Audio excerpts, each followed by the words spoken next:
For the last couple of weeks, I've been trying to learn the guitar chords for the song Have Yourself a Merry Little Christmas.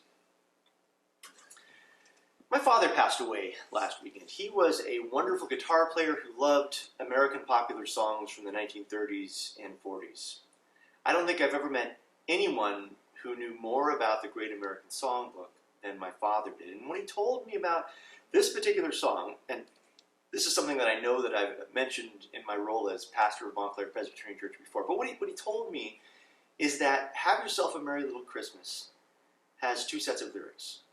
The original lyrics, which were sung by Judy Garland in the movie Meet Me in St. Louis, and then there is how almost everybody has recorded the song since Frank Sinatra changed the lyrics in 1957. Sinatra's lyrics talk about how from now on everybody's going to be together and we're all invited to, hang a shining star upon the highest bough and then have ourselves a merry little Christmas.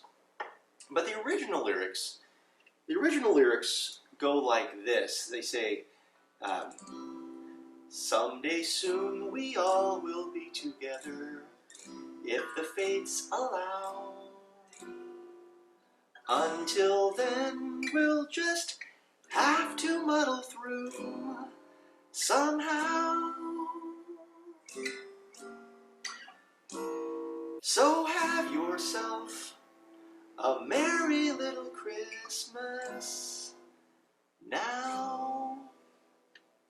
Those lyrics were written and recorded during the Second World War when so many families could not be together because they had loved ones away in the Pacific and because fuel rationing made travel difficult and expensive. In fact, there are other American popular Christmas songs that reflect the separation and the uncertainty of Christmas during the war. I'll Be Home for Christmas is one, and my father believed that the song I'm Dreaming of a White Christmas, and as well as Chestnuts Roasting on an Open Fire, my father believed they became popular because American forces in the South Pacific were homesick and wanted to get out of the tropics. And I'm sure he was right about that. Now, here's a confession. I like those American popular Christmas songs, but for much of my life, I've enjoyed them as a guilty pleasure. As a religious person, I've tended to worry that the secularization of Christmas was in danger of diluting the season's true meaning. That was well into my adulthood before I figured out that there really isn't a war on Christmas. And if there was a war on Christmas, the baby Jesus wouldn't need me to defend him. He can take care of himself. And besides, if there was a war on Christmas, the pagans won it a long time ago, which is why we have Christmas trees and wreaths and stockings hung on the hearth so that an elf can come down the chimney and fill them with treats. The more I learn, the more relaxed I get about Christmas. And I've gotten good about allowing myself to be entertained by secular holiday music. But this year these songs, as I listen to them, are pulling a more spiritual workload for me, alongside the carols of Christian tradition. In part, this is a way to honor my father who loved this music, but also, this year is a year of separation. I'd be willing to bet that there has been no Christmas since the end of World War II that has seen as many separated families as will be separated in 2020. We prepare for Christmas every Advent, and this year Advent is preparing us for a Christmas that is lonelier than any Christmas in the last 75 years. It's also the saddest. Since last Christmas, more Americans have died from coronavirus than died in combat in the war that separated Christmas of 1941 and Christmas of 1945. My father didn't die from COVID, but because of the pandemic, the last time I saw him was on Zoom. That is an experience that I share with millions of people around the world right now. I trust that next Christmas will be better. Vaccinations are starting to get into people's arms, but it will be halfway to next Christmas before everyone gets a vaccine. And we all want to limit the spread of coronavirus as much as possible because we want to limit the grief and the sadness, which means that this Advent, we're not just looking forward to this Christmas. This Advent, we're also looking forward to next Christmas. As for this lonely year, well, we'll just have to muddle through somehow.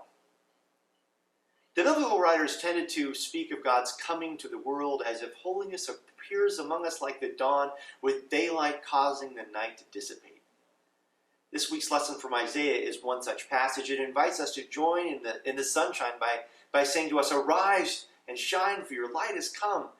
The promise, which feels like it was written for this year, the promise is that after what seems like a long night, there will be sunrise and there will be family reunifications. Lift up your eyes, says the prophet.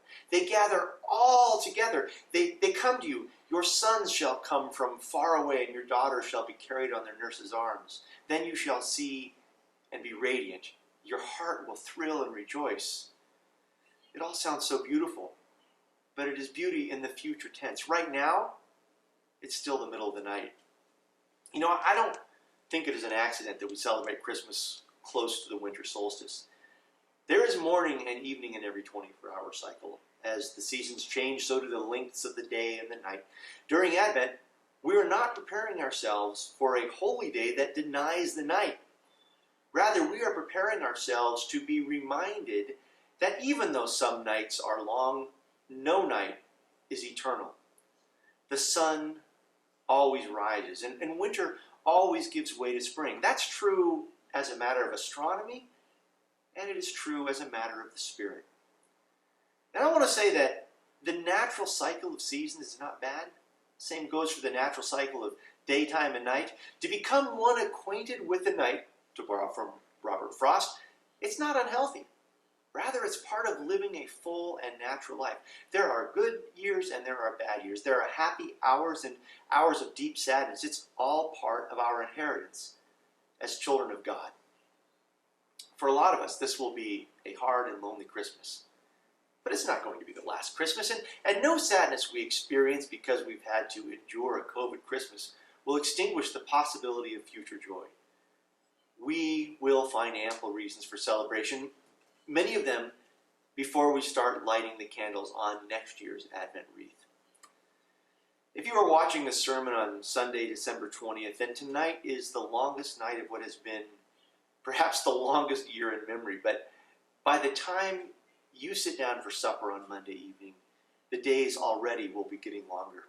Reasons for happiness and joy will start piling up, and before we know it, we'll be together, maskless and face to face, singing perhaps, shaking hands and embracing. Just not yet.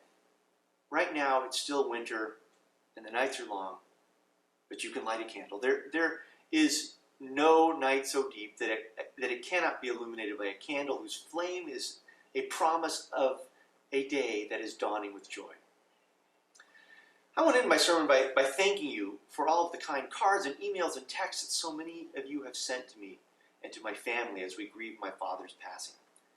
Being part of this community certainly has lightened the load a bit for me, and I am thankful. As Advent winds down, may God bless you, and may you have yourself a merry little Christmas.